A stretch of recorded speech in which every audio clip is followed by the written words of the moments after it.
Hi, my name is Dr. Yasser Osman and I'm going to talk about mass spectrometry in this video.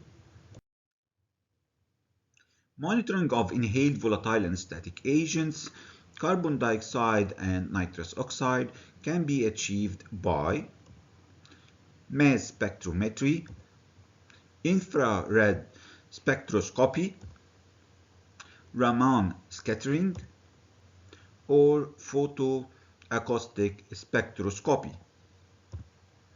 The infrared analyzers are the most commonly used in the operating theater. But as an example, we are going to talk about the mass spectrometry in this video. Now, mass spectrometry has high accuracy and can be used to identify and measure the concentration of carbon dioxide, nitrous oxide, oxygen, and all volatile anesthetic agents. What is it composed of? A computer system, a sample introduction part, ionization of the sample, separation of the ions by mass analyzer, and a detector that can give us a graph at the end. The mass spectrometer analyzer continuously draws sample gas into a chamber where it is vaporized. A very small amount is allowed to enter a vacuum ionization chamber via a molecular inlet leak. Here, the gas molecule loses an electron to become charged ions as an electron beam bombards them. The impact of a stream of high energy electron causes the molecule to lose an electron, forming a radical cation. This is the formula, this is the molecule that we are talking about, and this is the electron that beams or bombard this molecule, causing an electron to escape, and a molecule will be positively charged, as we can see.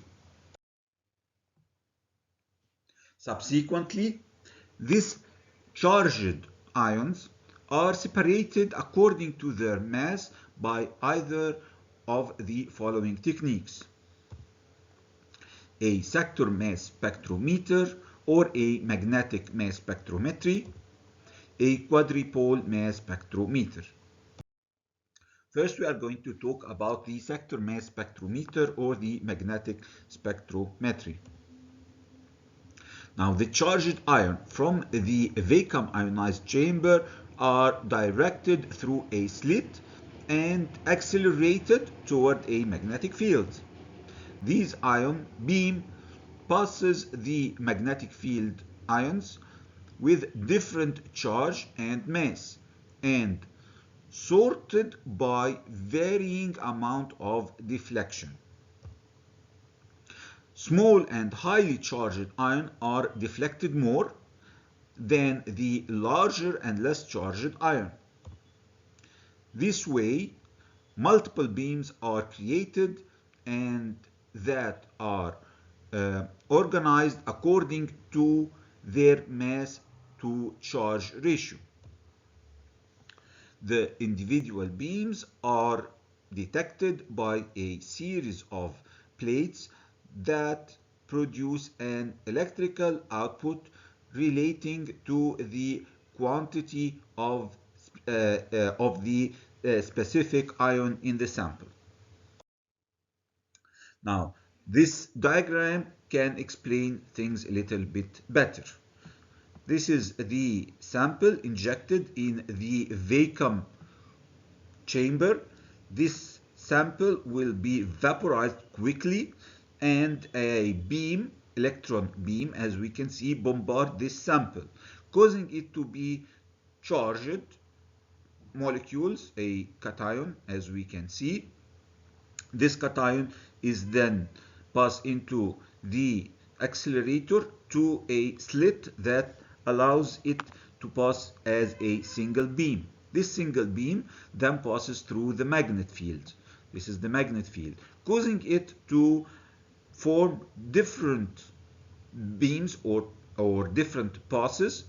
The ions that are too heavy bend too little, so it will just go that way, and the iron that are too light will bend too much, so it will be deflected towards the magnet, leading to only one beam leaving only the one beam of substance that we want to measure. This substance will pass to the detector, causing to give us the reading that we desire. Another diagram that can illustrate a little bit more. This is the vacuum. The vacuum will change into electron. Here again, the sample will be changed into vapor, vaporization, then ionization, acceleration, then the deflection will happen.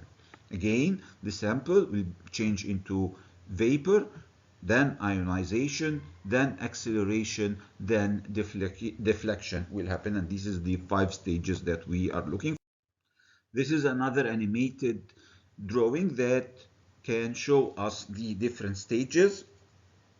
The first stage, injection of the sample, vaporization of the sample, ionization and bombarding it with electrons, causing it to have a positively charged masses that passes through the magnet, and the magnet will cause deflection of the substance with different curves, leading to the detector that can detect this mass according to their masses. What about the quadrupole mass spectrometer? A quadrupole mass spectrometer consists of 4 charged cylinders, rod, set parallel to each other and arranged around the line of accelerated particles. An oscillating electric field applied to the rods causes the ion to resonate. Resonate means move. Only ions of a specific mass to charge ratio will have a stable flight path, allowing them to pass through the rods. All other ions will be deflected and collide with the rods, and they will not be detected. Altering the strength of the electric field applied to the rods will allow detection of different ions. This is a diagram that can illustrate what we are talking about. These are the parallel rods, and we can see that there is electricity passing through it with different intensity that allows the specific ion to pass through it, and all others will be deflected and collide with the rods and not reach the detector. Again, this is another diagram that shows what we are talking about. The rods have positive and negative electric current, as we can see, and this current is alternating in a specific way to cause the molecule to deflect and collide with the rods. Only the molecule that we want to measure will reach the end of these rods to the detector and give a signal. Again, this is the molecule that's travel along the rods, and only a certain molecule will reach the detector each time. Again, the molecule is injected, only the blue one will reach the detector, as this is our aim. Thank you. I hope this was clear enough for you.